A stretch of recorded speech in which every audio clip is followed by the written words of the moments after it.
Hello friend, नमस्कार। मैं आशीष अवस्थी अपने यूट्यूब चैनल शिक्षा पथ में आप सभी का हार्दिक स्वागत एवं अभिनंदन करता हूं। हिंदी की इस क्लास में आज मैं विशेषण के बचे हुए भाग को लेकर आपके समक्ष उपस्थित हुआ हूं।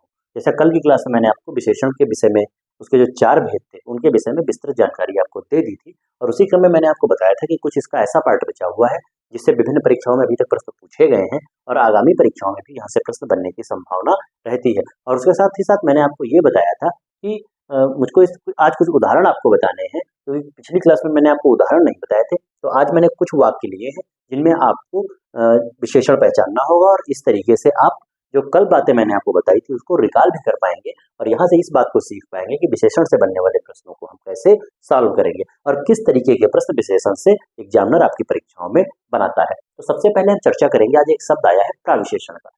प्राविशेषण शब्द है, तो इसके संबंध में आपको क्या याद रखना है कि ऐसे शब्द जो विशेषण की विशेषता बताते हैं, बहुत साधारण शब्दों में आपको याद रखना है कि ऐसे शब्द जो विशेषण की विशेषता बताते हैं वो प्राविशेषण कहलाते हैं। और विशेषण शब्द कौन थे? जो संज्ञा व सर्वनाम की विशेषता बताते थे उन्हें विशेषण कहते थे। जिन शब्दों की विशेषता बताई जाती थी उनको विशेष्य कहते थे। और अब आ गया है प्राविशेषण। उन दोनों विशेषण और विशेष्य के साथ ही इस प्राविशेषण को भी याद रखिएगा कि ऐसे शब्द जो विशेषण की विशेषता को बताते होंगे वह प्राविशेषण कहलाएंगे। तो वही परिभाषा मैंने की है कि वे शब्द जो विशेषणों की विशेषता बताते हैं प्राविशेषण कहलाते हैं। अब इसके मैंने नीचे 2 उदाहरण लिए हैं, इन उदाहरण से आप बहुत आसानी से इनको समझ पाएंगे। जैसे पहला उदाहरण है, सीता अत्यंत सुंदर है। सीता अत्यंत सुंदर है। तो सबसे पहले तो हमको इसमें यह पहचानना होगा कि संज्ञा का प्रयोग हुआ है सर्वनाम का। तो सीता क्या है? सीता एक संज्ञा है। सीता एक संज्ञा है। सीता क्या है? सीता एक संज्ञा है। अब हमको देखना है क्या इस संज्ञा की विशेषता बताने वाला कोई शब्द है। तो मैंने इस वाक्य को पढ़ा तो सीता अत्यंत सुंदर है। सीता कैसी है? सीता कैसी? सीता सुंदर है। जब मैंने आपको बताया था कि जिस शब्द से हमको कैसा का उदाहरण, जब हम संज्ञा के साथ कैसा लगाते हैं, प्रश्न करते हैं, तो जिस शब्द से इस कैसा का हमको जवाब मिल जाता है, कैसा का उत्तर मिल जाएगा, वह शब्द विशेषण होता है। तो मैंने आपसे पूछा सीता कैसी है, अब आपको पता चल गया सीता सुंदर है। तो ये जो सुंदर शब्द हो गया, यह सुंदर शब्द क्या होगा? यह विशेषण हो गया। सुंदर क्या हो गया? विशेषण। अच्छा, अब हम चूंकि ढूंढ रहे हैं, इसमें क्या ढूंढ रहे हैं? प्राविशेषण ढूंढ रहे हैं। तब अब हमको ये देखना है क्या कोई ऐसा भी शब्द है जो इस विशेषण शब्द की विशेषता बता रहा है। तो हमको पता चल गया सीता कैसी है? सुंदर है। और कितनी सुंदर है? कितनी सुंदर है? तब आ गया अत्यंत सुंदर है। यानी कि सुंदर की विशेषता क्या बता रहा है? अत्यंत शब्द बता रहा है। इसलिए यहाँ अत्यंत शब्द क्या हो जाएगा? प्राविशेषण का उदाहरण हो जाएगा। मेरे हिसाब से आप समझ गए होंगे। जैसे दूसरा शब्द है, मोहन बहुत मोटा है। तो मोहन इसमें मोहन संज्ञा हो गई, मोहन संज्ञा होगी। मोहन की विशेषता कौन बता रहा है कि मोहन कैसा है? तो हमको जवाब मिल गया कि मोहन मोटा है। यानी कि मोहन की विशेषता है मोटा शब्द बता रहा है, इसलिए मोटा क्या हो जाएगा? मोटा क्या हो जाएगा? मोटा आपका विशेषण हो जाएगा। मोटा आपका विशेषण होगा। फिर अब हमको ये देखना है क्या इस विशेषण की विशेषता कोई शब्द बता रहा है। तब हमको पता चला कि कितना मोटा है, तो बहुत मोटा है। कितना मोटा है? बहुत मोटा है। क्योंकि यह बहुत शब्द इस मोटा की विशेषता बता रहा है, इसलिए यह किसका उदाहरण हो जाएगा?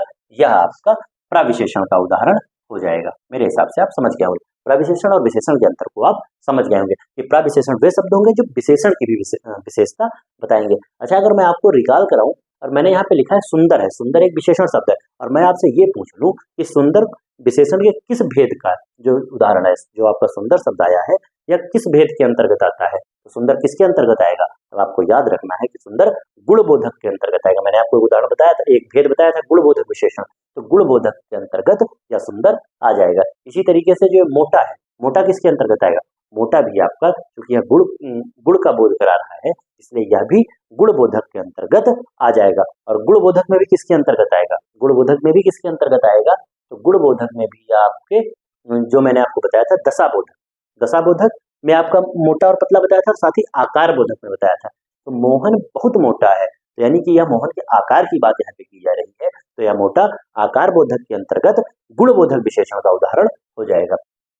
फिर मैंने हेडिंग ली है विशेषणार्थक प्रत्यय। कुछ ऐसे प्रत्यय होते हैं, प्रत्यय, पहली चीज प्रत्यय मैंने आपको पढ़ा रखा है, रिकॉल करिए आप कि प्रत्यय वे शब्दांश थे जो किसी शब्द के अंत में प्रयोग करके उनमें कुछ विस्तार कर देते थे। तो वही बात यहाँ पे आपको याद रखनी है कि कुछ ऐसे प्रत्यय होते हैं जो किसी संज्ञा के साथ अंत में जुड़ जाते हैं और उस संज्ञा को परिवर्तित करके विशेषण बना देते हैं। तो वही बात है, संज्ञा शब्दों को विशेषण बनाने के लिए उनमें जिन प्रत्ययों को जोड़ा जाता है उन्हें विशेषणार्थक प्रत्यय कहते हैं। प्रश्न यहाँ से आपसे बन सकता है, जैसे यहाँ पे उदाहरण मैंने लिया है चमकीला।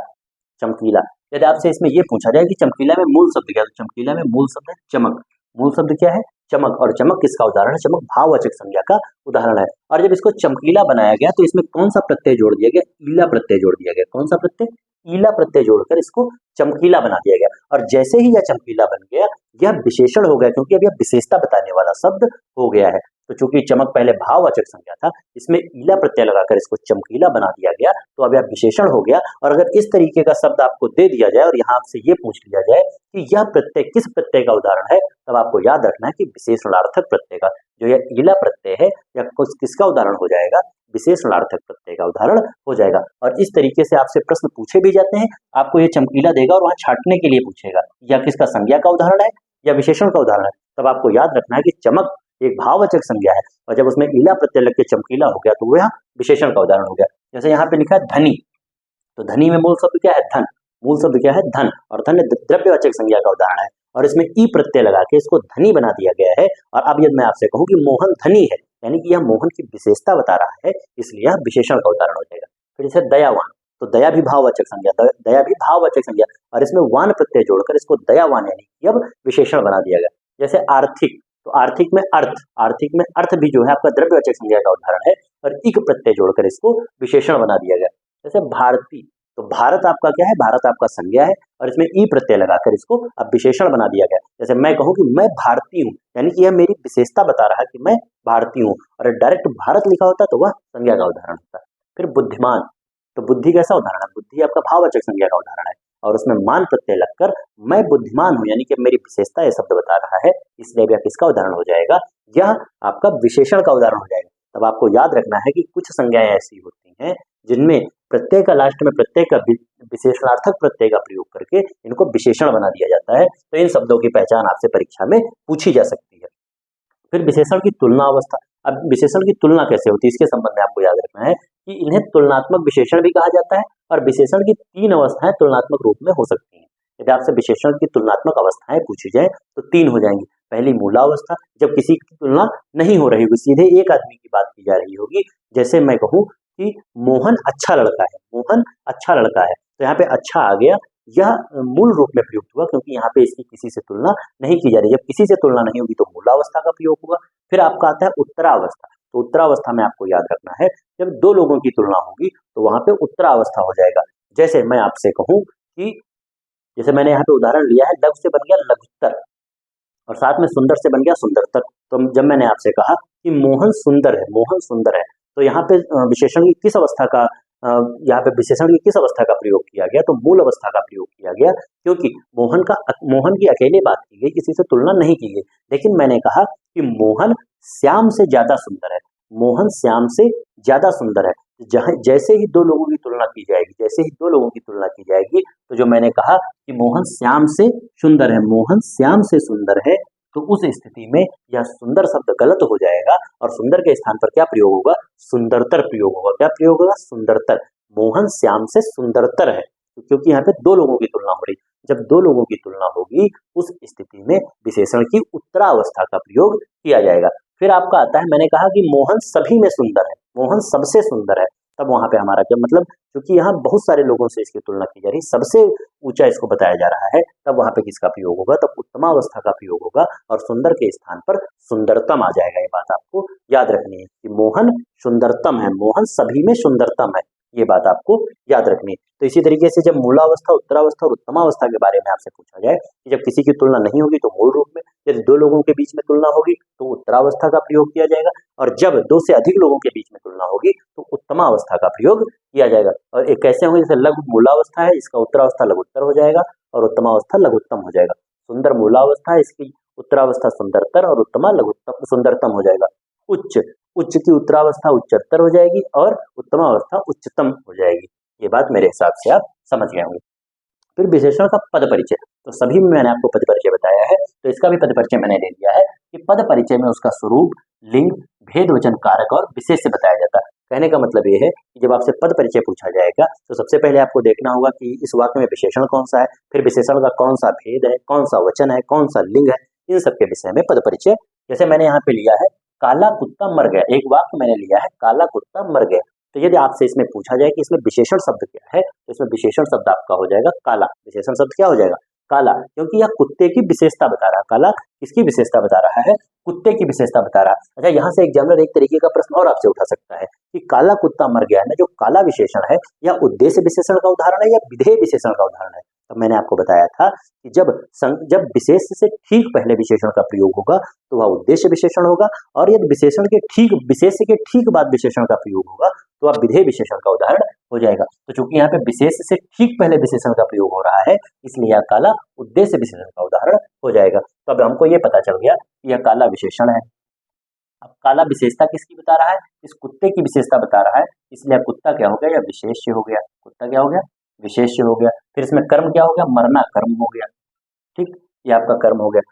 अब हमको क्या देखना है कि जो यह काला का प्रयोग किया गया है, काला का प्रयोग किया गया है किस रूप में? अब पुल्लिंग है या स्त्रीलिंग है? तो चूंकि यहाँ पे कुत्ते के साथ में प्रयोग किया गया, कुत्ता पुल्लिंग का उदाहरण है, इसलिए यह काला भी किसका उदाहरण हो जाएगा?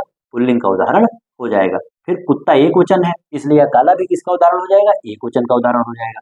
इस तरीके से आप इसके पद परिचय को बता सकते हैं। हमको इसमें पकड़ना था कि विशेषण कौन सा है, विशेष से कौन सा है, किस भेद का है, कौन किस भेद का आया है। तो यह आपका अगर पूछा जाए काला किस भेद का उदाहरण है, तो काला आपका गुणवाचक विशेषण का उदाहरण है। किसके अंतर्गत आ जाएगा? गुणवाचक विशेषण के अंतर्गत आ जाएगा। और गुणवाचक में भी यदि इसको गहराई में जाके पूछ लिया जाए तो रंग बोधक का उदाहरण, क्योंकि काला किसका उदाहरण? रंग बोधक का उदाहरण हो जाएगा। इस तरीके से आप इसके पद परिचय को बना सकते हैं। और जब आपने पूरे कॉन्सेप्ट को समझ रखा तो इसी तरीके से आपसे प्रश्न आएंगे। वहां पद परिचय बनाने के लिए आपसे नहीं पूछेगा, एक एक करके नहीं पूछेगा, लेकिन यहाँ से किसी एक, या तो आपसे विशेषण के बारे में पूछ लेगा, या विशेष्य के बारे में पूछ लेगा, या विशेषण के भेद के बारे में पूछ लेगा। तो इस तरीके से प्रश्न वहां बनेंगे। लेकिन मैंने आपको एक प्रश्न में इसका पूरा परिचय बता दिया है, तो आप बहुत आसानी से प्रश्नों को बना पाएंगे। जैसे यहाँ पे मैंने लिखा, मुझे थोड़ी बहुत जानकारी है। मुझे थोड़ी बहुत जानकारी है। अब थोड़ी बहुत किसके अंतर्गत आता है? अब यहाँ पे हमको क्या पकड़ना है कि थोड़ी बहुत क्या है? विशेषण है। थोड़ी बहुत क्या है? विशेषण। और थोड़ी बहुत किसकी विशेषता बता रहा है? इस जानकारी की विशेषता बता रहा है, इसलिए यह विशेष से हो गया। तो दो चीजें क्लियर हुई, एक तो विशेषण क्लियर हो गया और दूसरा हमको इसके अंतर्गत विशेष का पता चल गया कि विशेष कौन सा है। तो एग्जामिनर ने यहाँ से प्रश्न उठाया कि इस वाक्य में विशेषण क्या है, तो थोड़ी बहुत विशेषण है। विशेष क्या है, तो जानकारी विशेष हो गई। अब यदि आपसे इसमें यह पूछ लिया जाए कि यह विशेषण के किस भेद का उदाहरण है, या विशेषण के किस भेद का उदाहरण है, तो आपको पता है थोड़ी बहुत किसका उदाहरण है? थोड़ी बहुत और साथ में जानकारी आ रही है, थोड़ी बहुत जानकारी है, इसका मतलब यह संख्या बोधक का उदाहरण है। इसका उदाहरण है संख्या बोधक का। और संख्या बोधक में भी चूंकि थोड़ी बहुत यहाँ पे निश्चितता की बात नहीं है, तो अनिश्चित संख्या बोधक का उदाहरण हो जाएगा। इसका उदाहरण अनिश्चित संख्या बोधक का उदाहरण हो जाएगा। तो यदि आपसे पूछा जाए कि इसमें विशेषण कौन सा है, थोड़ी बहुत विशेषण के किस भेद के अंतर्गत आता है? अनिश्चित संख्या बोधक के अंतर्गत आता है। और विशेष से कौन सा शब्द है, तो जानकारी विशेष शब्द है। तो इस हिसाब से मैंने इसके पद परिचय, प्राविशेषण के बारे में, इसकी अवस्थाओं के बारे में, और खासकर इसके जो प्रत्यय से बनने वाले विशेषण होते हैं उनके संबंध में मैंने आपसे विस्तृत चर्चा कर ली। अब मैंने कुछ वाक्य लिए हैं, इन वाक्यों के आधार पर मैं आपको जैसे इससे प्रश्न बनते हैं, जिस तरीके के एग्जामिनर से प्रश्न उठाते हैं, उसकी चर्चा मैं आपसे करता हूँ। जैसे यह घोड़ा अच्छा है, यहाँ पे पहला मैंने वाक्य लिया, यह घोड़ा अच्छा है।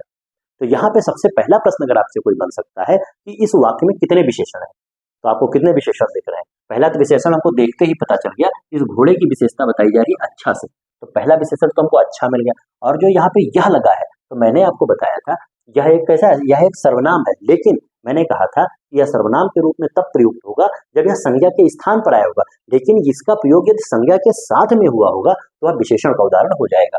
तो यह भी विशेषण का उदाहरण है। तो यह पहला प्रश्न मैंने पूछा इसमें कितने विशेषण है, तो इसमें 2 विशेषण है। और ऐसे ही प्रश्न आपसे परीक्षा में बनते हैं। फिर अब इसमें आपसे ये पूछा जा सकता है, जैसे इसको यह को अंडरलाइन कर दिया, क्योंकि इसमें 2 विशेषण थे, तो यह को अंडरलाइन कर दिया गया। यह को अंडरलाइन करके आपसे पूछा जाएगा कि यह किस प्रकार, किस भेद का विशेषण है, तो यह किसका विशेषण है? यह सार्वनामिक विशेषण है। किसका विशेषण है? सार्वनामिक विशेषण है। अच्छा, मान लो अगर इसको यह को अंडरलाइन किया तो सार्वनामिक हो गया। और यदि अच्छा को अंडरलाइन करके पूछ लिया कि अच्छा किस भेद के अंतर्गत आता है, तो अच्छा किसके अंतर्गत आता है? गुणवाचक विशेषण में। किसमें आता है? गुणवाचक विशेषण के अंतर्गत आ जाता है। मेरे हिसाब से आप समझ गए होंगे। तीसरा प्रश्न इससे क्या बनेगा कि निम्नलिखित वाक्य में विशेष शब्द कौन सा है? विशेष शब्द कौन सा है? तो यहाँ पे किसकी विशेषता बताई जा रही है? घोड़ा की विशेषता बताई जा रही है, इसलिए घोड़ा विशेष का उदाहरण हो जाएगा। मेरे हिसाब से आप समझ गए होंगे। फिर मैंने नीचे दूसरा क्वेश्चन लिया है, कुछ बच्चे कक्षा में शोर कर रहे थे। कुछ बच्चे कक्षा में शोर कर रहे थे। अब यहाँ आपसे ऐसा प्रश्न बनेगा कि इसमें आपसे पूछेगा कि इसमें विशेषण का उदाहरण क्या है, तो इसमें विशेषण का उदाहरण आपको देखते ही पता चल गया क्या है? कुछ। क्या है? कुछ। और यह किसकी विशेषता बता रहा है? बच्चों की विशेषता बता रहा है। तो बच्चे इसमें क्या हो गए? विशेष्य हो गए। और आपका विशेषण क्या हो गया, कुछ। अब आपसे ये पूछ लिया गया कि यह किस भेद का उदाहरण है, कुछ किस भेद का उदाहरण। तो बच्चों को गिना, जो कक्षा में बच्चे हैं उनको गिना जा सकता है, इसलिए पहली चीज तो संख्यावाचक का उदाहरण है। और कुछ निश्चितता का बोध नहीं कर रहा है, इसलिए यह अनिश्चित संख्यावाचक का उदाहरण हो जाएगा। किसका? अनिश्चित संख्यावाचक विशेषण का उदाहरण हो जाएगा। मेरे हिसाब से आप समझ गए होंगे। फिर मैंने लिया प्रताप सिंह का घोड़ा काला है। प्रताप सिंह का घोड़ा काला है। अब आपको यहाँ पे पहचानना है कि प्रताप सिंह का घोड़ा काला है, तो यहाँ पे सबसे पहले विशेषता, कौन सा शब्द विशेषता बता रहा है? यह काला शब्द विशेषता बता रहा है, तो आपका एक काला क्या हो जाएगा, विशेषण हो जाएगा। फिर किसकी विशेषता बता रहा है? काला किसकी विशेषता बता रहा है? इस घोड़े की विशेषता बता रहा है, तो ये घोड़ा आपका क्या हो जाएगा, विशेष्य हो जाएगा। घोड़ा आपका विशेष्य हो गया। फिर आपसे ये पूछा जाएगा कि काला विशेषण ये किस भेद के अंतर्गत आता है, तो गुणबोधक के अंतर्गत आता है और गुणवाचक के अंतर्गत आता है, और गुणवाचक में भी किसके अंतर्गत आएगा, तो रंग बोधक के अंतर्गत आ जाएगा। मेरे हिसाब से आप समझ पाए होंगे। अच्छा, यहाँ से एक प्रश्न और बन सकता है, अगर एग्जामिनर ने थोड़ा घुमा दिया आपको और ये पूछ लिया कि इसमें इसको आपको अंडरलाइन करके दे देगा, इस काला को अंडरलाइन कर देगा कि जो इसमें काला विशेषण दिया गया है यह उद्देश्य विशेषण का उदाहरण है या विधेय विशेषण का उदाहरण है। तब आपको याद रखना है क्योंकि इसका प्रयोग विशेष्य के ठीक बाद हुआ है, विशेष्य के ठीक बाद हुआ है, इसलिए यह विधेय विशेषण का उदाहरण हो जाएगा। मेरे हिसाब से आप समझ पाए होंगे। फिर मैंने लिया चतुर विद्यार्थी से प्रश्न पूछो। चतुर विद्यार्थी से प्रश्न पूछो, तो वही बात आ जाएगी कि इसमें विशेषण कौन सा है, तो विशेषण इसमें हमको पता चल गया कौन सा शब्द इसमें विशेषता बता रहा है, यह चतुर शब्द विशेषता बता रहा है। किसकी विशेषता बता रहा है? विद्यार्थी की, तो विद्यार्थी आपका विशेष्य हो गया और विशेषण क्या हो गया, चतुर। विशेषण आपका चतुर हो गया। अगर आपसे यहाँ पे ये पूछ लिया जाए कि यह किस भेद का उदाहरण है, तो चतुर किस भेद का उदाहरण है? चतुर गुणवाचक सर्वनाम का उदाहरण, यह गुण के विषय में बता रहा है, इसलिए गुणवाचक सर्वनाम में भी गुणबोधक का उदाहरण यह हो जाएगा। अच्छा, अब यहाँ से दूसरा प्रश्न आपसे बन सकता है कि यह किसका उदाहरण है, या आपका उद्देश्य विशेषण का उदाहरण या विधेय विशेषण का उदाहरण है। तो चूंकि आप देख रहे हैं कि इस विशेषण का प्रयोग विशेष्य से पहले हुआ है, इसलिए किसका उदाहरण हो जाएगा, यह आपका उद्देश्य विशेषण का उदाहरण हो जाएगा। किसका उदाहरण? उद्देश्य विशेषण का, क्योंकि आपको पता है कि यदि विशेषण शब्द का प्रयोग विशेष्य से पहले होगा, ठीक पहले हो जाएगा, तो वह उद्देश्य विशेषण होगा, और यदि विशेषण शब्द का प्रयोग विशेष्य के ठीक बाद में होगा तो वह विधेय विशेषण हो जाएगा। फिर आ गया उसका लड़का लंबा है। उसका लड़का लंबा है। अब यहाँ हमको विशेषण पकड़ना है, तो कौन सा विशेषता बता रहा शब्द? लंबा शब्द इसमें इसकी लड़के की विशेषता बता रहा है, तो लंबा आपका क्या हो गया, विशेषण हो गया। लंबा विशेषण है और आपका विशेष से क्या हो गया, लड़का, क्योंकि इसकी विशेषता बताई जा रही है। अब यहाँ से आपसे ये पूछेगा कि यह लंबा जो विशेषण है यह किस भेद के अंतर्गत आता है, तो यह किस भेद के अंतर्गत आ जाएगा, गुणबोधक, गुणवाचक के अंतर्गत। यह भी गुण बता रहा है, किसके अंतर्गत आएगा, गुणवाचक के अंतर्गत आ जाएगा। और यदि गुणवाचक में भी आपसे गहराई में जाके पूछ लिया जाए, तब क्या आपको याद रखना है कि यह लड़के के आकार के विषय में बता रहा है, इसलिए गुणवाचक में भी आकार बोधक का उदाहरण हो जाएगा। किसका? पहली चीज गुणवाचक का उदाहरण है, गुणवाचक में भी किसका है, आकार बोधक का उदाहरण हो जाएगा। फिर मैंने लिया वे अच्छी लड़कियां हैं। वे अच्छी लड़कियां हैं, तो यहाँ पे लड़कियों की विशेषता कौन सा शब्द बता रहा है, अच्छी शब्द लड़कियों की विशेषता बता रहा है। तो अच्छी शब्द जो है यह क्या हो जाएगा, यह विशेषण हो जाएगा। अच्छी क्या हो जाएगा, विशेषण हो जाएगा। और चूंकि यह लड़कियों की विशेषता को बता रहा है, इसलिए यह जो लड़कियां हो जाएगा यह क्या हो जाएगा, यह आपका विशेष्य हो जाएगा, विशेष्य हो जाएगा। तो आप इसको समझ ही गए होंगे कि विशेषण हमको कैसे छांटना, विशेष्य कैसे छांटना। लेकिन यहाँ से प्रश्न आपसे क्या पूछा जाएगा कि इसमें उद्देश्य विशेषण है या विधेय विशेषण है। तो चूंकि इस विशेषण का प्रयोग विशेष्य से पहले हो रहा है, इसलिए यहाँ पे उद्देश्य विशेषण हो जाएगा। फिर आ गया आपका वह बहुत खाता है। वह बहुत खाता है, वह बहुत खाता है, तो यहाँ पे तो विशेषण बन नहीं रहा, वह बहुत खाता है। वह तो आपका सर्वनाम हो गया, वह आपका सर्वनाम हो गया, खाना आपका क्रिया हो गया, और ये बहुत आपका हो जाएगा क्रिया विशेषण। ये वाक्य गलती से मुझसे लिख दिया है, मैंने इस पर ध्यान नहीं किया, क्रिया विशेषण का वाक्य हो जाएगा, क्योंकि क्रिया विशेषण वे शब्द होते हैं, क्रिया विशेषण कौन से शब्द होते हैं, वे शब्द क्रिया विशेषण होते हैं जो क्रिया की विशेषता बताते हैं। तो यहाँ पे चूंकि खाना एक क्रिया है और यहाँ क्रिया की विशेषता बताई जा रही है, इसलिए क्रिया विशेषण का होता है। क्रिया विशेषण के बारे में मैं आगे आपको पढ़ाऊंगा। यानी ये जो बहुत आपका है या किसका उदाहरण है, या क्रिया विशेषण का उदाहरण है, क्योंकि वह बहुत खाता है, यहाँ खाने की विशेषता बताई जा रही है। खाना क्या होता है, खाना क्रिया होता है। और हमको पता है विशेषण कौन से शब्द होते हैं, विशेषण वे शब्द होते हैं जो संज्ञा अथवा सर्वनाम की विशेषता बताते हैं। तो यहाँ संज्ञा की विशेषता ना सर्वनाम की विशेषता, यहाँ विशेषता किसकी बताई जा रही थी, क्रिया की विशेषता बताई जा रही थी, इसलिए यह बहुत क्रिया का उदाहरण, क्रिया विशेषण का उदाहरण हो जाएगा। फिर यहाँ पे मैंने लिया है सतीश चंचल बालक है। सतीश चंचल बालक है, सतीश कैसा बालक है, चंचल बालक है। तो यहाँ पे सतीश की विशेषता बताई जा रही है, किसकी विशेषता, कि वह कैसा है, चंचल बालक है। सतीश कैसा है? चंचल बालक। तो ये क्या हो गया आपका? विशेषण हो गया, विशेषण हो गया, ठीक। और आपका ये विशेषण हो गया, और सतीश चंचल बालक है, विशेषण ये नहीं हुआ। देखिए यहाँ पे आप फंस जाएंगे, सतीश चंचल बालक है, तो सबसे पहले सतीश की विशेषता ये है कि सतीश बालक है, सतीश बालक है, इसलिए जो आपका बालक शब्द है विशेषण के रूप में यहाँ प्रयुक्त हुआ है। ये जो आपका बालक शब्द है किसके रूप में प्रयुक्त हुआ है? विशेषण के रूप में प्रयुक्त हुआ है, क्योंकि कहा गया सतीश क्या है, सतीश कैसा है? सतीश बालक है, यानी कि अभी सतीश बच्चा है और इस बालक की विशेषता या चंचल बता रहा। तो यह क्या हो जाएगा?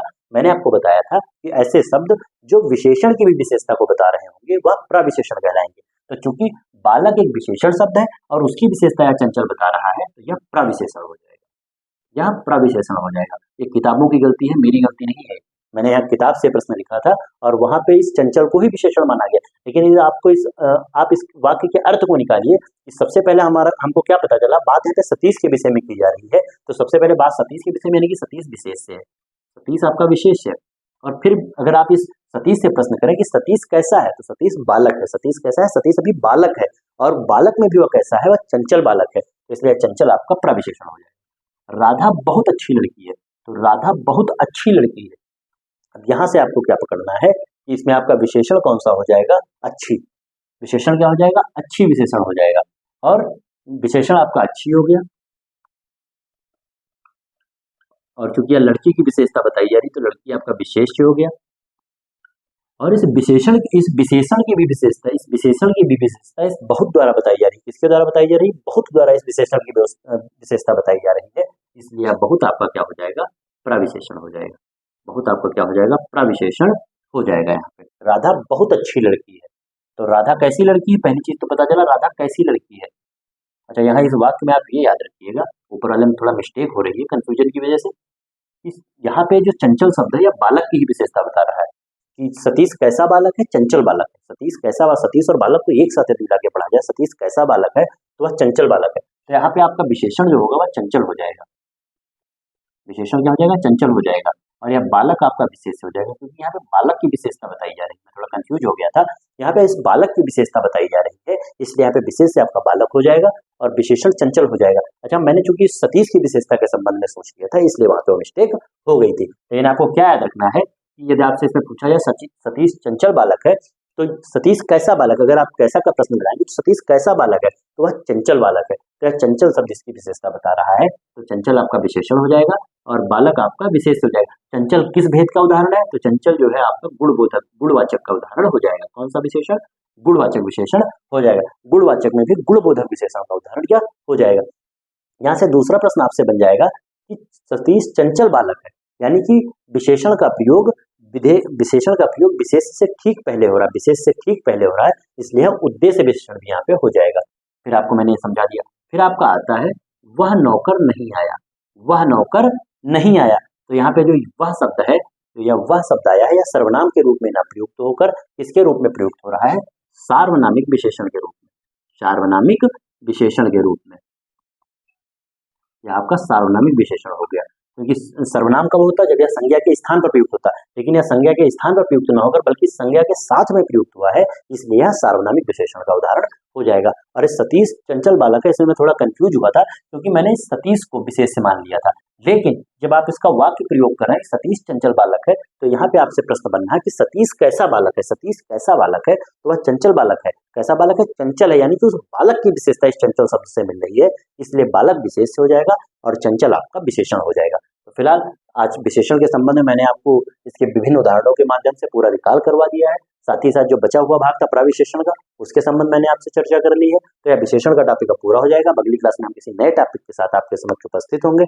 आज की क्लास को वहीं पर समाप्त करता हूं। अगर आपको मेरा वीडियो पसंद आए तो उसको लाइक कीजिए, शेयर कीजिए और मेरे चैनल शिक्षा पथ को सब्सक्राइब कीजिए। बहुत बहुत धन्यवाद। नमस्कार।